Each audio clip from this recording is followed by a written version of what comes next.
오늘 우리에게 주신 말씀 보겠습니다. 베드로전서 1장 22절부터 2장 10절까지입니다. 베드로전서 1장 22절부터 2장 10절까지 우리 한 절씩 교독하시겠습니다.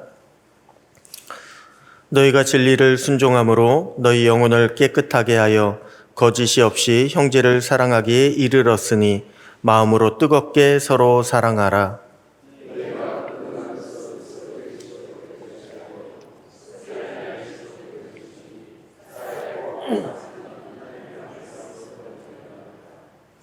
그러므로 모든 육체는 풀과 같고 그 모든 영광은 풀의 꽃과 같으니 풀은 마르고 꽃은 떨어지되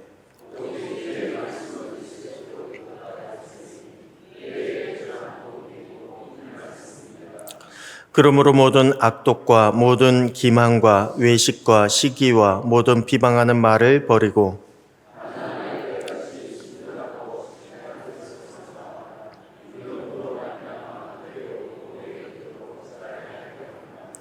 너희가 주의 인자하심을 맛보았으면 그리하라.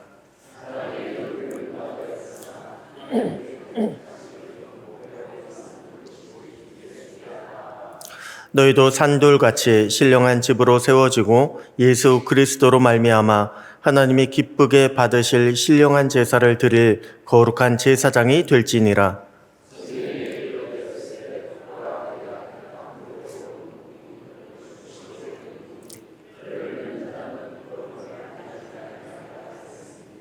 그러므로 믿는 너희에게는 보배이나 믿지 아니하는 자에게는 건축자들이 버린 그 돌이 모퉁이의 머릿돌이 되고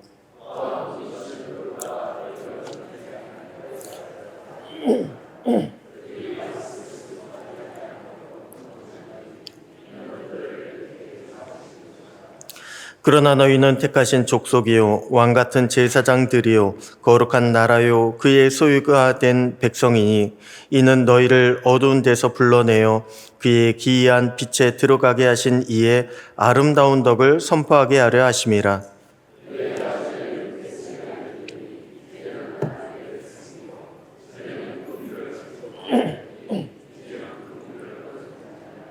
아멘.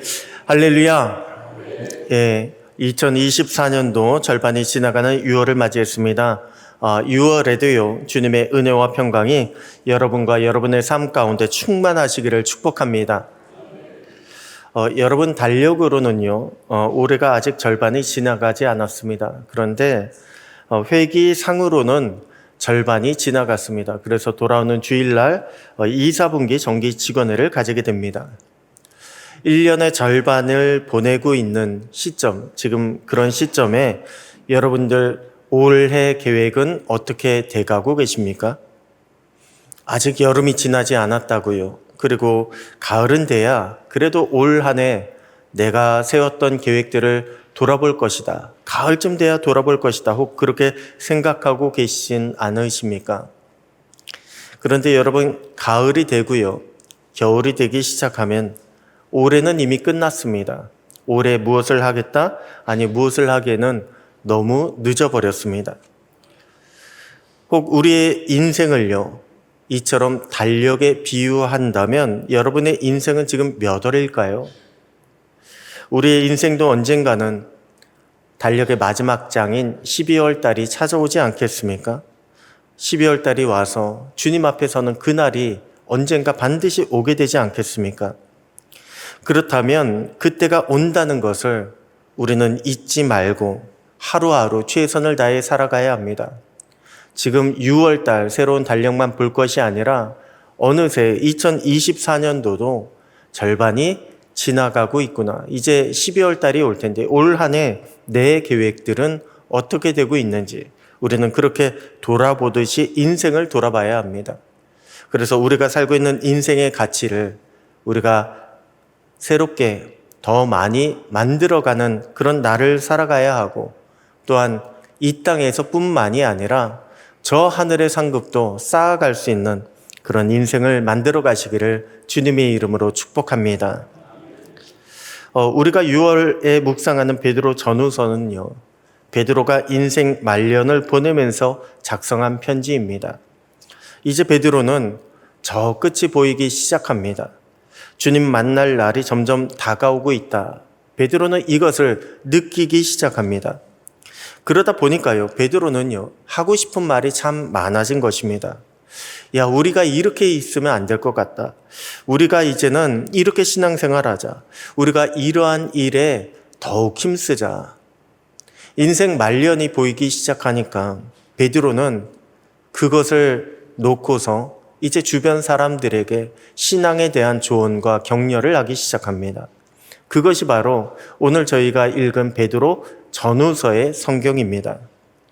자, 그렇다면 베드로는요, 우리에게 어떻게 살자고, 이제는 어떻게 살아가자고 말씀하고 있을까요? 베드로는 먼저 우리에게 서로 뜨겁게 사랑하자, 서로 사랑하자, 그런데 뜨겁게 사랑하자라고 그렇게 말씀을 주고 있습니다. 22절 보니까 너희가 진리를 순종함으로 너희 영혼을 깨끗하게 하여 거짓이 없이 형제를 사랑하기에 이르렀으니 마음으로 뜨겁게 서로 사랑하라. 이렇게 말씀을 주고 있습니다. 마음으로 뜨겁게 서로 사랑하라. 여러분, 우리는 가만히 보면요, 굉장히 이기적입니다. 이기적이다 보니까 우리에게 그나마 능력이 있고 시간이 있고 그러면 우리는 남들을 사랑할 생각 잘 하지 못합니다. 오히려 시간이 있을 때 좀 더 많이 사랑해야지. 아니요, 그게 아니고요. 시간이 있으면 아직 여유가 있다고, 나중에 하지, 이렇게 생각이 들어서 나만 생각할 때가 얼마나 많은지 모릅니다. 나뿐 아니라 상대방도 여전히 팔팔하고 불쌍해 보이지 않고 잘 나간다 그러면요, 우리는 사랑하기는커녕 여전히 마음속에 남아있는 미움 가지고 상대방을 미워합니다. 우리는 용서하기는커녕 저 사람이 이렇다, 저 사람이 사실은 저렇다라고 그렇게 공격하는데 앞장서기까지 합니다. 그런데 여러분, 우리가 마지막이 가까이 옴을, 한마디로 주님 앞에 서게 될 것이 가까이 옴을 느끼게 되면요, 비로소 우리는 인간적인 그런 생각과 감정들을 내려놓게 됩니다. 그래서 베드로는 다시 한번 우리들에게 권면하고 있는 것입니다. 너희가 다른 무엇보다도 마음으로 서로 뜨겁게 사랑하라. 이렇게 말씀을 주고 있는 것입니다. 왜 제가 얼마 전에 저희 어머니에 대한 말씀을 드리지 않았습니까? 저희 어머니께서 갑자기 말기암 판정을 받으시고요. 그리고 처음에는 항암 받지 않겠다고 그렇게 말씀하셨습니다. 그런데 병세가요, 갑자기 악화가 됩니다. 그래서 결국에는 지난주에 약하게나마 항암 치료를 받기 시작하셨습니다.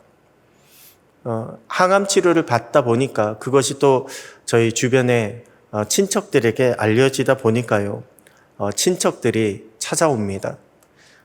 토요일 날 저희 작은 아버지와 그리고 제 사촌 형제들이요, 저희 어머니를 병문안 왔습니다. 그리고 아버지께서 이제 병문안 오신 그 사진들을요, 가족 카톡방에 올려놓았습니다. 그런데 제가 사진을 보고요, 깜짝 놀랐습니다. 왜냐하면 저희 작은 아버지가 오신다고 했는데 작은 어머니까지 같이 오셨기 때문에 그렇습니다. 사실 저희 어머니하고 작은 어머니는요, 예전에 갈등을 심하게 빚으신 적이 있습니다. 그래서 20년 넘게 왕래를 하지 않으셨습니다. 심지어는 작은 어머니는요, 제가 결혼식 할 때도 오시지 않으셨습니다. 왜 가만히 보면 동서 간의 그런 갈등, 형제 간의 갈등이 굉장히 심할 때 그때 서로 왕래하지 않은 경우 있지 않습니까? 그런데 그처럼 저희 작은 어머니는 한동안이 아니라 20년 넘게 저희 집과 왕래를 끊으셨습니다. 그런데 저희 어머니께서 말기암 판정을 받았다라고 하는 그 이야기를 듣고 저희 작은 어머니께서 오신 거예요. 오실 줄 생각지도 못했는데 그것을 보고 깜짝 놀랐습니다. 사실 그간에 저희 어머니는요, 관계를 회복하려고 많이 노력하셨습니다. 그런데 그게 잘 되지 않았습니다. 쉽게 되지 않았습니다. 하지만 어머니께서 말기암 판정을 받으시고 나니까 이제 시간이 얼마 없는 거 아닙니까? 그러다 보니까 작은 어머니가 저희 어머니를 찾아오셨어요. 어머니를 찾아오셨는데 사진 보니까 우리 어머니께서 얼마나 좋아하시는지 모릅니다. 전화로 아버지께서 말씀을 하시는데 얼마나 좋아하셨던지요. 어머니께서 왜 말기암 환자, 그것도 항암 치료를 받기 시작하면 환자들이 먹는 식단이 있잖아요. 식사가 있잖아요. 그거 말고 내가 같이 식사하자고. 병원에 있는 식당에 가서 거기서 같이 식사하실 정도로 그렇게 기분이 좋으셨다고 합니다. 여러분, 우리는요, 서로 사랑해야 한다라고 하는 거 잘 알고 있습니다. 그런데 우리는 또한 이거 정말 지키기 어렵다. 우리는 그렇게 생각을 합니다. 여전히 우리는요, 시간이 많은 줄 알고 있습니다. 여전히 우리는 조금만 더 나중에 하지. 내가 아직은 아닌 것 같아. 아직은 시간이 아닌 것 같아. 우리는 그렇게 여유 부리고 있습니다. 그러면서 여전히 이기적으로 나만을 바라봅니다. 내 것만 구하고 내 것만 사랑합니다. 하지만 올해도 보십시오. 2024년도 우리가 시작할 때 정말 2024년도가 이런 연도가 오는구나라고 그렇게 생각하시는 분 많지 않습니까? 근데 2024년도도요, 이제 어느덧 절반이 지나가고 있습니다. 여러분, 시간은요, 금세 지나갑니다. 주님은 우리에게 사랑하라라고 하는 그런 명령을 주셨지만 그렇게 사랑할 수 있는 시간도, 그럴 기회도 점점 줄어들게 되어 있습니다. 바라기는 여러분 시간이 있을 때에, 그리고 깨달으셨을 때에, 우리에게 기회가 주어졌을 때에 무엇보다 서로 뜨겁게 사랑할 수 있는 그런 주님의 귀한 성도님들 되시기를 축복합니다. 우리가 그렇게 사랑하게 될 때, 그때 주님의 더 큰 사랑, 주님의 더 큰 은혜를 더 크게 경험하게 될 줄로 믿습니다. 다음으로 베드로는 우리에게 뭐라고 말씀하고 있습니까? 우리에게요, 이제는 신령한 젖을 사모하라고 그렇게 말씀하고 있습니다. 2장 1절, 2절 보게 되니까 그러므로 모든 악독과 모든 기만과 외식과 시기와 모든 비방하는 말을 버리고 갓난 아기들 같이 순전하고 신령한 젖을 사모하라. 순전하고 신령한 젖을 사모하라. 이는 그로 말미암아 너희로 구원에 이르도록 자라게 하려 함이라. 여러분, 신령한 젖을 사모한다라고 하는 것은요, 이제 우리는 구하는 것이 달라져야 된다는 것입니다. 예수를 믿고 우리가 조금씩 그 은혜를 깨닫기 시작했다면 우리는 예수님께 이 땅의 것만을 구할 것이 아니라 정말 하늘의 것, 신령한 것을 구하는 자로 성장해야 된다라고 말씀을 주고 있습니다. 여러분, 성경은 우리에게 어린 아이와 장성한 자를 같이 주문하고 있습니다. 왜? 우리가 악한 마귀와 대적하기 위해서는요, 장성해야 합니다. 우리가 힘이 있어야 합니다.